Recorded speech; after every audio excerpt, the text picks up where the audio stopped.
Winners don't lose. Welcome back to Never Stop Shooting. My name is Paul, and this is Shadowrun Returns. Now, got a confession to make. I was an idiot. I did a little bit of recording, and I lost all of the gameplay video for it. And so we're going back. I'm taking a step back. It was only a couple of episodes that I did. I should be able to get through all of it in a single episode, though. So we may skip a little bit of what Sam's sister says. I'm about to run into Sam's sister here. Cherry Bomb flakes down as you walk through the door. Hey, Killstealer, there's a woman looking for you. Jessica something.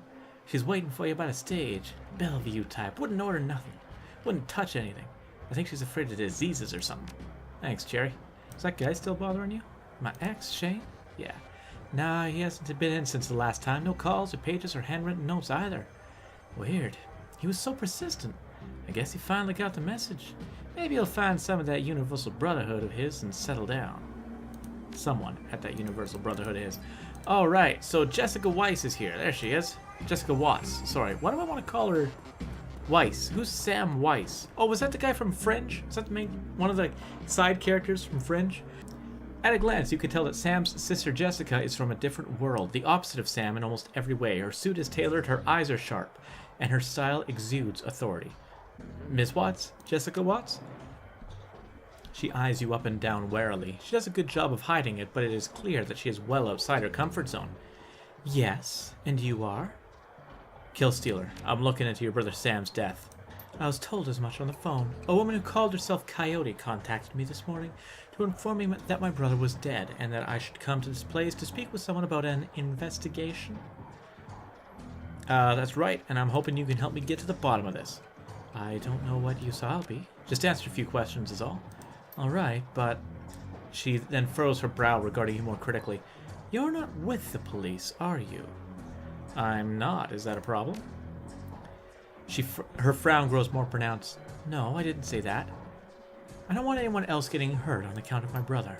Surely there's an official police investigation going on. Why not let the professionals handle this? I am a professional, ma'am. But you must have better things to do than waste your time searching for whoever killed my low-life brother. I'm not doing it for free. We lowlifes have to stick together. Someone's paying you. I find it hard to believe that anyone who really knew Sam would put up the money. Who is it? Here's the thing. I tried to avoid telling her in my first playthrough. You can't, so I'm just going to be upfront with it. Sam, he hired me from beyond the grave. It's called a dead man's switch. It triggered when he died. Am I to believe that my drunken sot of a brother hired you to find the person who killed him after he died? Her boardroom mask drops momentarily, and in a sigh she reveals a brief glimpse of real emotion. I left Seattle to get away from Sam and his BS. Now I'm back, he's dead, and I still have to deal with him. Jessica composes herself, and in a breath, the mask is back in place. Listen to me, Killstealer. You seem like a decent person, but I'm trying to move on with my life. Our mother killed herself last year, and Sam? Well, Sam was Sam, you know. I've worked hard to put my family issues behind me. I don't want to see this drag on. I'm closing in. I can feel it. I just don't know that I can take it. The waiting, the worrying. Please reconsider. On the streets, honor still means something. I'm sticking with the job. Honor? How about honoring the wishes of the living instead of the dead? She sighs. She's done.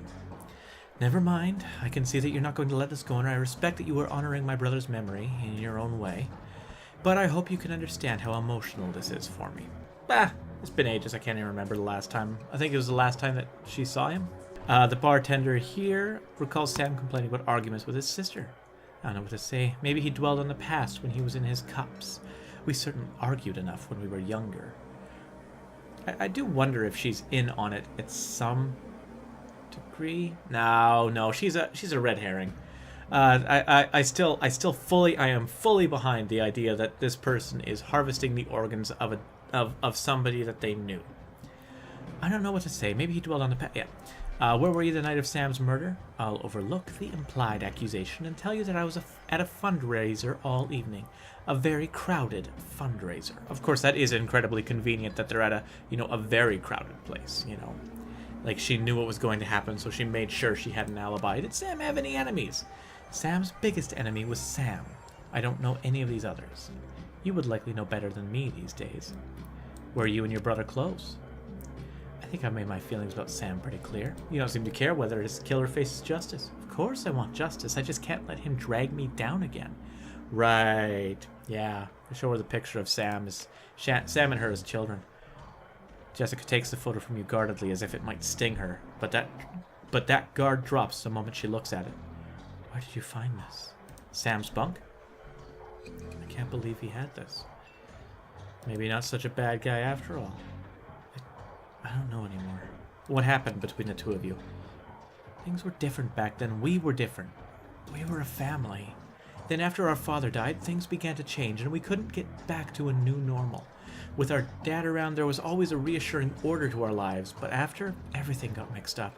You can never really appreciate the importance of a person in your life until after they're gone. The remorse plays wet across her eyes. It seems she's not just talking about her father anymore. Jessica then steels herself to tell the rest. Sam tried to be the man of the house. He truly did, but he couldn't handle it, and pretty soon he had spent every dime of our father's life insurance. Every dime. After that was gone, with Mom working 2-3 jobs, he spent all her money too. I couldn't stand the way he abused her trust, so finally I had to leave. She holds the photo forward, one part of her ready to relinquish it along with the past, another looking to hold on to both. May I keep this? Please do.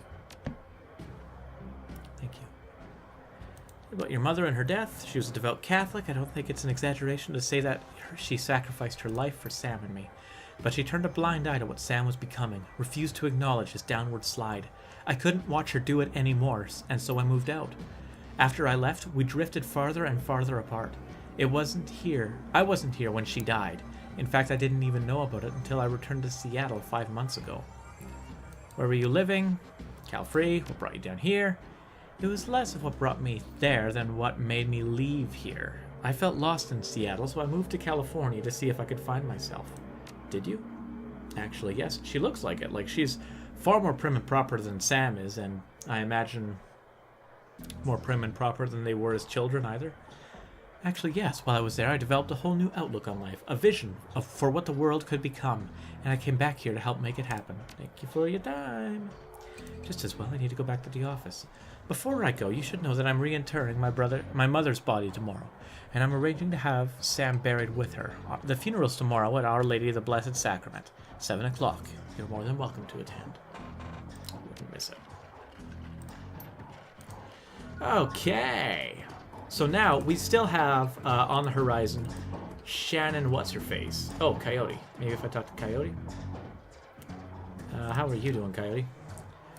Done with the BTL squats. Done with that crusade. We still got, the thing that I'd already said. Shannon Halfsky. We've still got her quest ongoing to talk to the ghosts and try to figure out, if they saw anything when not when Sam died, when the person in the place in the warehouse, the aircraft carrier de-assembly area was killed. The world looks pretty different to me now that I got Gino back. Time to settle down, with Paco. She laughs. Don't get ahead of yourself, Ome. Paco's pretty, and he's been here, and he's been there for me when I needed him, but I don't think I'm the marrying kind. See you around. And don't forget about me if you need some backup of your own. What can I do for you, smart guy? I need to put a crew together. You got scratch, or you planning to pay me out of your earnings? How much is this going to cost me? Well, for your speed, hired help will run about $1,200 a head. If you start taking on tougher jobs, well, the more experienced runners, the higher the rates. I can pay up front. Excellent. We agree on terms. I've got some runners on call if you've got any special requests. Let's go see them. Alright, I'm going to take the same people that I did last time because it seemed to work out really well for me. I took you and a human decker, if I recall, DeMorgana. You return to the docks to meet Shannon Halfsky. Although the Ripper's latest victim was her brother, Shannon appears cool and professional, a consummate runner by birth, if not by trade. She'll get the job done, and hopefully one of the hearth spirits in this place can point you towards the Ripper. Dealing with spirits can be tricky business, but when they deliver, it's pure platinum. One doesn't have to be an Amerindian shaman to summon and control spirits. Anyone with magic talent can do it. But Shannon seems to have a particular connection to the world. As you approach the gates, you know something's not right. The docks, already strange and uncomfortable at night, trigger the need for caution. Then you see it. The guards are missing, and the gate has been smashed in. About time you showed up. Looks like we aren't the only ones who wanted to take advantage of the situation. A bunch of mercs have locked down the area. I don't think they're here for us, though. My guess is there's something worth a bit of coin left in that warehouse. I was hoping this would be a milk run. Me too. Figured we'd just have to sneak past a few Lone Star sentries, but I saw at least 4 mercs out there, with bigger guns than Lone Star carries. Alright, so the police have moved on, but now a bunch of other runners have moved in. This scrawny guard here, I'm pretty sure he is not with the mercs, not with the other Shadowrunners. Another thing, I didn't realize when they said merc, they meant Shadowrunner, because I don't think of us as mercenaries, even though that's exactly what we are. You there! This block is off limits. We've got a gas leak on the docks here. No loitering. This guy doesn't look like one of the hired mercenaries. So, I'm really disappointed that I can't, keep from having to do this. But it's kind of his own fault. This guy, from what I figure, not 100% sure, but I think he's basically, you may recall, I sent the prostitute to come to talk to the Lone Star Sentry out here, right? I think it's like that, where this is just some random guy who happened to be on the... They're just using this person as a sentry. He's got nothing to do with anything that's going on, and yet here we are about to off him for it. Essentially just for being in the wrong place at the wrong time, for accepting a few dollars to just keep anybody who comes along out of here, right? Yeah, I feel bad about it. Not as bad as if I had been the one to hire him, and he ended up getting killed by a bunch of people who came along. But still bad enough. Fan out! Secure the area! So here's the mercs. And like I was saying when I'd first gone through this, I don't know why we can't just talk it out. Why can't we be like, hey guys, we're just here to talk to some ghosts. You don't need to worry about us or what we're doing. You stay out of my way, we'll stay out of yours. Maybe if something comes up, like if Lone Star shows up, we got each other's back sort of thing, right? Nope. Apparently we're just gonna go right at it. We're just jumping right into combat with these guys.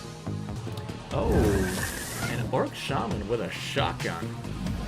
That's something else. I never particularly like targeting the spirits and stuff, just because if you take out the one who summoned them, you take them out too. So it feels like a waste of ammo to me when I could just focus on that guy and take, 2 birds with 1 stone sort of thing. There we go. Like I said, it just dissipates.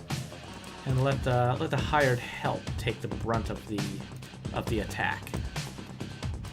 I don't know if that affects karma at all, if I'm not going to get as much experience from this or not, but I'm not even sure how this game measures experience, to be honest.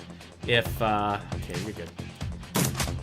If you do get experience from combat, or if they just hand you out karma from time to time whenever you do something. Alright, as soon as the last merc hits the ground, the docks become eerily silent. I'm gonna grab this. I can't remember what it was. Is it just a cred chip? Key to the warehouse. Okay, so we can now go inside and do some investigatory work.